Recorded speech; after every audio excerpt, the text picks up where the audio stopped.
Bonjour à tous et à tous. Je tiens vraiment à remercier les organisateurs de cette journée pour leur invitation et je suis ravie de participer à cette discussion collective aujourd'hui. Alors, je ne sais pas si je vais continuer dans la veine érotique après l'annonce, conclusion par Patrick Vivray, mais en tout cas, c'est vrai que la contribution que je propose de faire complète tout à fait la sienne, dans la mesure où il a parfaitement, brillamment déconstruit les préjugés relatifs à cette notion de barbarie. Et je m'attacherai plutôt à la question de savoir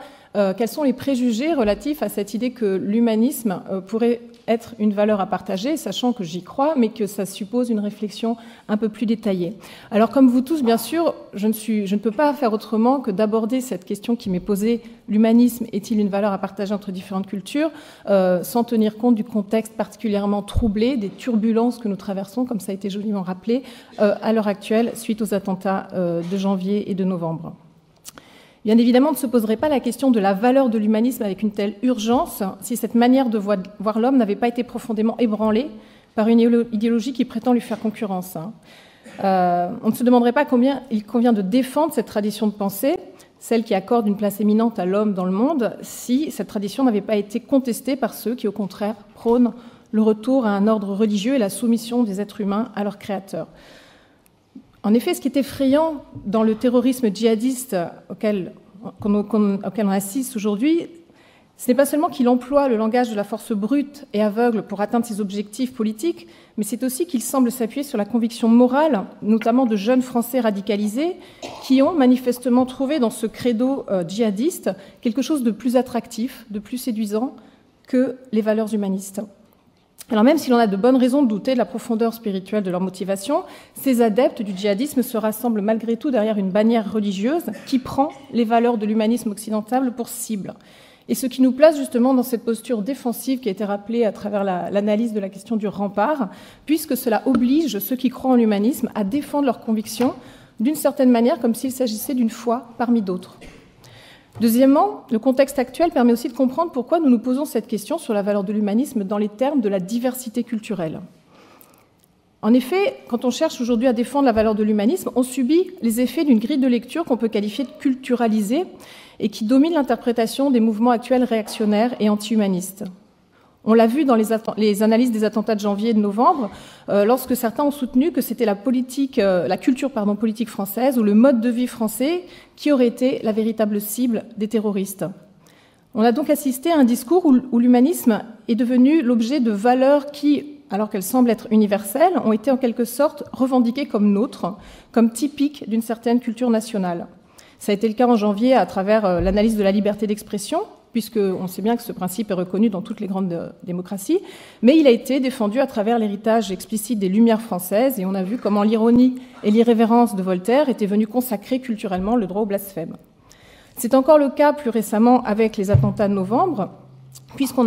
certains ont défendu cette idée, et Jean-Pierre Sez l'a rappelé, que les terroristes avaient visé un certain mode de vie jugé typiquement français, celui de la jeunesse libérée et cosmopolite qui peuple les terrasses des cafés parisiens, et qui cultive l'art de profiter des plaisirs de la vie. Donc on assiste à cette culture humaniste qui est de plus en plus associée à un mode de vie français, s'opposerait symétriquement la vision d'une menace étrangère, largement associée dans l'opinion publique au problème d'intégration des musulmans en France, si bien qu'il résulte de cette opposition une tendance réelle à considérer que ce qui se joue derrière l'affrontement entre les valeurs humanistes d'un côté et la réaction religieuse de l'autre a partie liée avec des problèmes de repli identitaire et de distance culturelle. Pour clore ces remarques préliminaires, je considère donc que le contexte actuel pèse sur le sens de cette question et laisse apparaître en filigrane deux préoccupations sous-jacentes. D'abord, peut-on encore croire à l'humanisme à une époque où les clivages religieux et moraux redeviennent si forts qu'ils font douter de sa capacité à rassembler les individus? Ensuite, cet humanisme est-il à même de refonder la communauté des citoyens en dépit des tensions culturelles et identitaires qui semblent peser sur elle? Alors, ces deux remarques en tête, je reviens à la question initiale. À un premier niveau d'analyse, tant que le terme humanisme désigne de façon très générale le type de position morale qui reconnaît la dignité de l'être humain en tant qu'il est humain, on est naturellement conduit à supposer que toutes les cultures peuvent partager une telle valeur. Dans la mesure où l'être humain est par nature un être de culture, la diversité culturelle est paradoxalement ce qui manifeste l'unité du genre humain. En effet, ce n'est pas dans l'homogénéité d'un même mode de vie que les individus s'humanisent, mais dans la pluralité des formes de vie symboliques que revêt le processus de socialisation. pluralité des langues, des systèmes de parenté, des croyances religieuses, des codes juridiques, des gouvernements politiques, des réalisations artistiques, des pratiques quotidiennes. Dès lors, si l'on peut dire avec Terence que rien de ce qui est humain ne m'est étranger, c'est bien que l'écart culturel entre nous et les autres, aussi grand soit-il, ne suffit pas à faire éclater l'unité du genre humain. Alors on trouve ici un premier modèle, celui de la traduction linguistique, pour penser une voie afin de comprendre la convergence des différentes cultures autour de la reconnaissance d'une commune humanité. En effet, une langue étrangère ne l'est jamais au point d'être totalement intraduisible. Je n'ai pas besoin de comprendre un étranger qui me parle pour saisir que la phrase qu'il prononce signifie quelque chose et qu'un effort de décryptage pourrait en révéler le sens. De même, faut-il s'attendre, d'après Charles Taylor lorsqu'il défend les politiques multiculturelles, faut-il s'attendre à ce que toutes les grandes cultures, celles qui ont marqué l'histoire des hommes, aient quelque chose d'important à nous apprendre sur l'être humain? Mais charge à nous de nous engager dans ce patient travail de décryptage et dans le dialogue interculturel qui permet de saisir le sens de cet enseignement. Alors l'analyse, bien évidemment, ne peut pas en rester à un tel niveau de généralité, car l'humanisme ne désigne pas seulement la reconnaissance de notre commune humanité par-delà la diversité culturelle, il plonge aussi ses racines dans une tradition historique particulière, et à ce titre, il s'avère porteur d'une certaine culture. Comme cela a été rappelé dans l'introduction, le mot d'humanista apparaît dans l'Italie de la Renaissance pour désigner celui qui s'adonne aux études littéraires, au studia humanitatis, celui qui, comme Pétrarque ou Pic de la Mirandole, exhume les textes des anciens grecs et latins afin d'en tirer un modèle existentiel qui essaimera par la suite dans toutes les grandes cours européennes et qui popularisera une nouvelle vision des rapports entre l'homme et le monde. Au modèle contemplatif qui inspirait la scolastique médiévale, principalement préoccupée de questions métaphysiques relatives à la nature de Dieu et de l'être, les humanistes substituent celui de la vita activa et mettent le savoir au service du perfectionnement moral et politique de l'être humain. La grande innovation de la tradition humaniste a ainsi été de faire de la culture de l'esprit, la cultura animi, la clé d'un tel perfectionnement existentiel. Pour les humanistes de la Renaissance, donc, le savoir n'a pas vocation à enseigner aux hommes la place subordonnée qui est la leur dans le cosmos, comme le pensaient les scolastiques. Il doit au contraire les inciter à assumer leur éminence ontologique. L'homme, en effet, n'est pas une créature parmi d'autres, il est à la fois centre et médiation de l'univers. La formation de l'esprit qu'il acquiert au contact de la sagesse des anciens est ce qui lui permet de s'arracher à l'animalité à laquelle il appartient par son corps et ses pulsions. L'homme s'affirme ainsi comme un médiateur entre plusieurs niveaux ontologiques, entre le sensible et l'intelligible, entre la matière et l'esprit, à l'image du centaure qui occupe une place centrale dans l'imaginaire des humanistes. Ramenée à ses origines historiques, la tradition de l'humanisme européen se présente donc comme l'un des soubassements culturels de la modernité occidentale. On y trouve les prémices de plusieurs tendances qui s'affirmeront par la suite dans les grandes œuvres théoriques et philosophiques de la modernité, et j'en mentionnerai rapidement 3. Une tendance qu'on peut qualifier de rationaliste, qui repose sur la confiance dans la capacité de l'individu à s'arracher de l'ordre des choses par les seules ressources de sa raison. Une tendance qu'on peut qualifier d'anticonformiste, c'est-à-dire qui valorise l'esprit critique contre l'autorité de la tradition. Et enfin, une tendance qui s'affirmera plus tard avec la science moderne, techniciste, qui valorise la maîtrise technique de l'environnement. Alors, ce rappel historique permet immédiatement de voir les difficultés qu'il y a à rassembler différentes cultures autour de cette forme culturelle qu'est l'humanisme européen. On voit bien que toutes les cultures n'envisagent pas dans les mêmes termes la culture de l'esprit, ni le type de perfectionnement humain que cette culture de l'esprit est censée réaliser. Tandis que la culture humaniste insiste sur l'autodétermination de l'individu par sa raison, la culture confucianiste, par exemple, valorise l'inscription de l'individu dans sa communauté et accorde un rôle crucial au culte des ancêtres et au respect des traditions. Là où la culture humaniste voit dans la vita activa la clé de l'émancipation humaine, la culture bouddhiste, au contraire, insiste sur la nécessité du détachement absolu du monde afin de sortir du cycle infernal des souffrances liées au désir. Alors que la culture humaniste adopte sans réserve une vision anthropocentrique du monde, la culture hindouiste ne sacralise pas l'homme aux dépens des animaux, mais réserve une part de divinité à ces derniers, une part de divinité qui s'étend jusqu'aux choses dans les cultures animistes. Enfin, de façon plus générale, la culture humaniste parle peu aux cultures traditionnalistes, puisqu'elle reste attachée au respect des dogmes et des devoirs religieux et qu'elle ne croit pas que la raison puisse donner sens à l'existence humaine sans les enseignements de la foi. Alors, ces quelques exemples suffisent pour rappeler que la diversité culturelle manifeste une gamme extrêmement variée de systèmes de représentation et de croyances, et que cette variété peut conduire à des désaccords moraux profonds quand il s'agit de répondre aux grandes questions existentielles. D'après le philosophe libéral John Rawls, ce type de désaccord est un des faits incontournables du monde moderne qui est né de l'expérience des guerres de religion, un fait qu'il appelle le fait du pluralisme avec lequel nous devons composer, c'est-à-dire que nous devons cesser de croire, renoncer à l'illusion selon laquelle nous pourrions réduire cette diversité des valeurs en rassemblant les hommes autour d'un même credo moral, celui de l'humanisme dans sa version occidentale notamment. Ce qu'il faut éviter à tout prix aux yeux d'un libéral comme Rawls, ce serait de tomber dans l'écueil d'un humanisme intolérant. Même si l'humanisme semble à première vue défendre des valeurs universelles, puisqu'il met en avant la capacité de tout homme à s'autodéterminer grâce au pouvoir de sa raison, il peut se transformer en une philosophie sectaire à partir du moment où il prétend imposer cette conception de la vie et du monde à des personnes qui n'y adhèrent pas.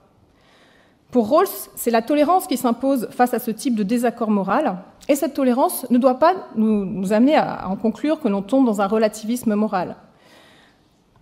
Tel que la défend John Rawls, on peut voir au contraire une voie théorique pour penser le rapprochement des différentes cultures autour du respect de la dignité humaine.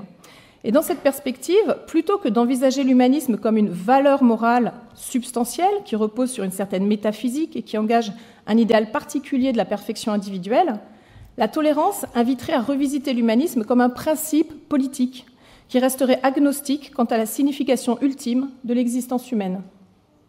Cette voie de la tolérance libérale ne renonce pas complètement à la visée rationnelle de la tradition humaniste, seulement elle reformule cette visée rationnelle en des termes plus modestes.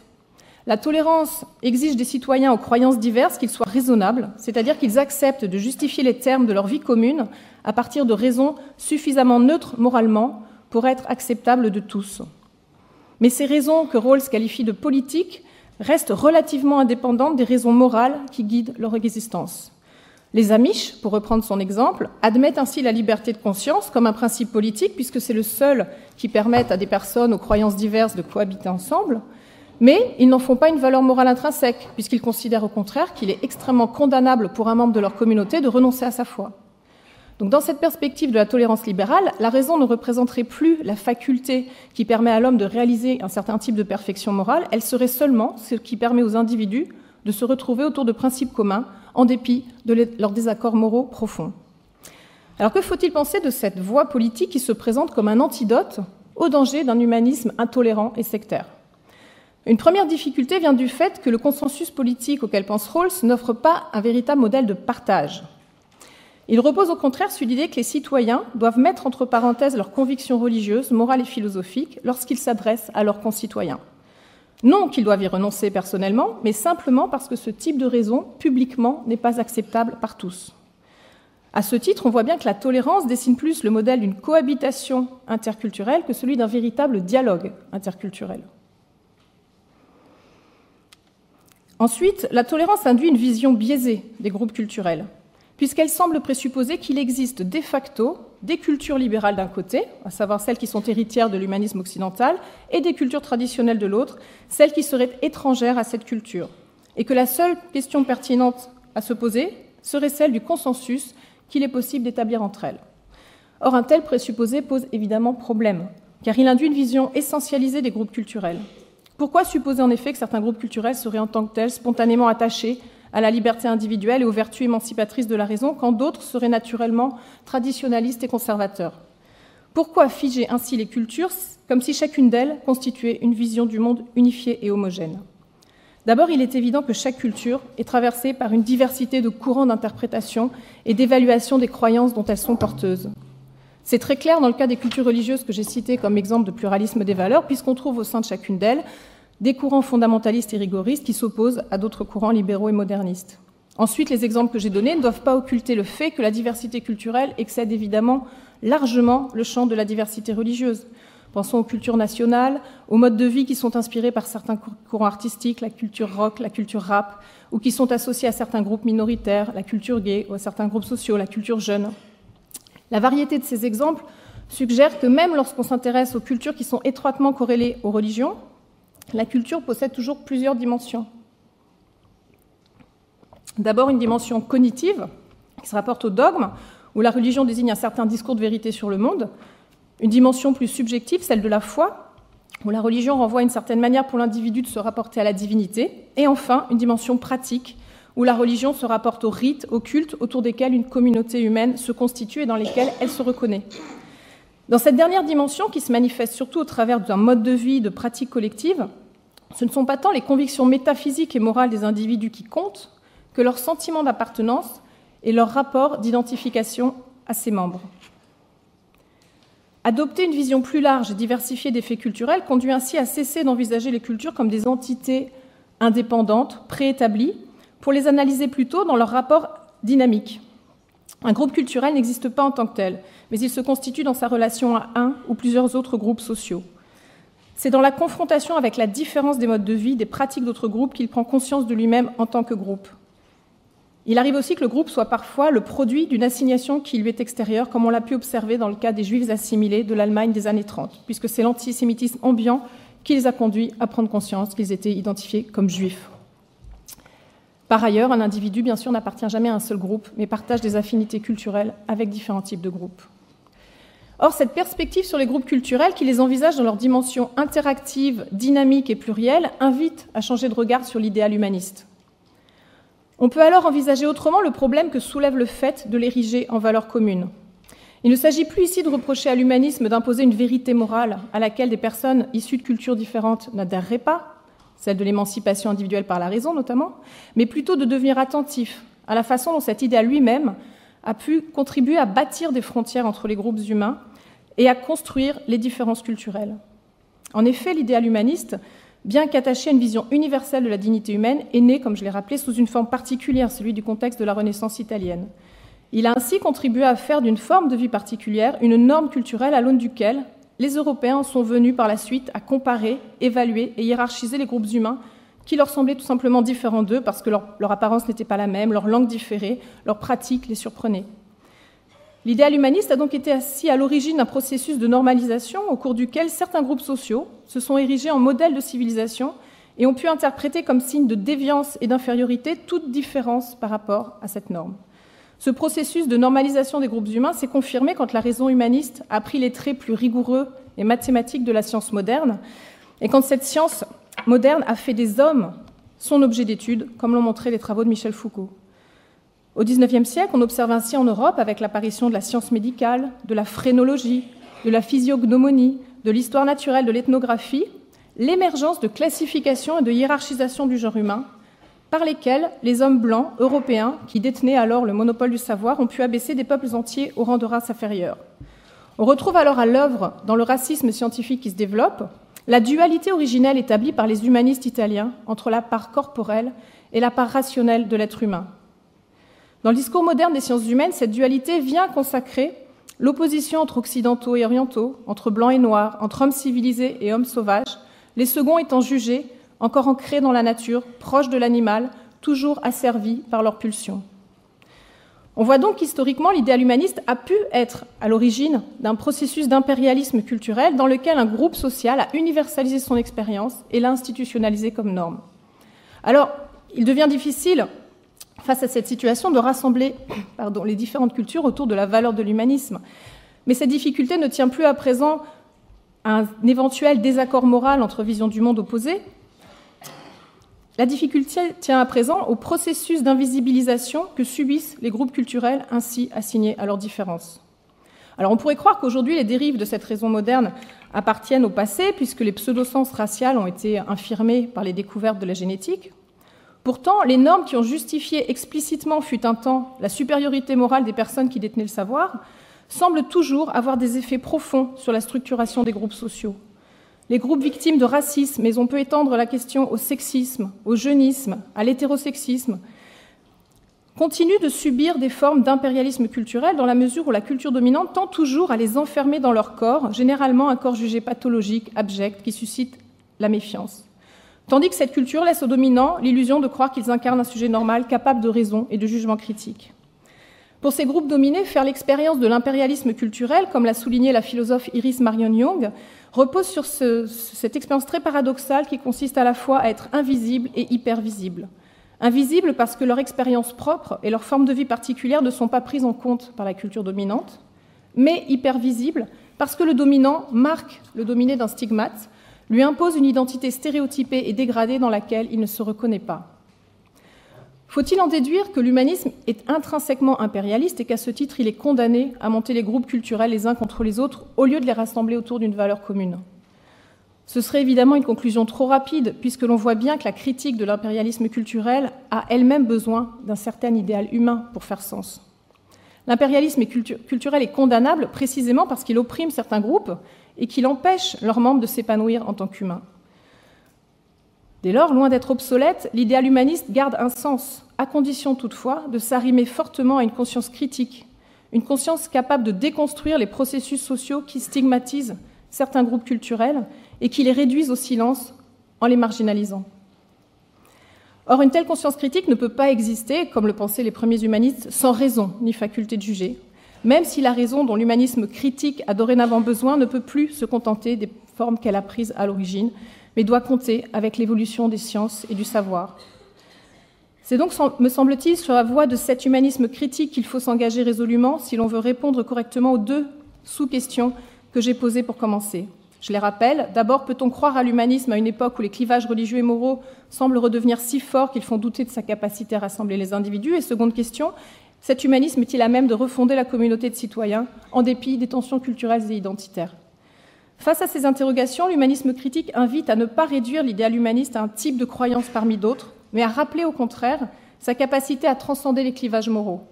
L'humanisme en est capable précisément si on ne l'envisage pas comme une vision du monde déterminée, mais plutôt comme un opérateur critique, capable de débusquer les biais culturels qui confortent les processus d'oppression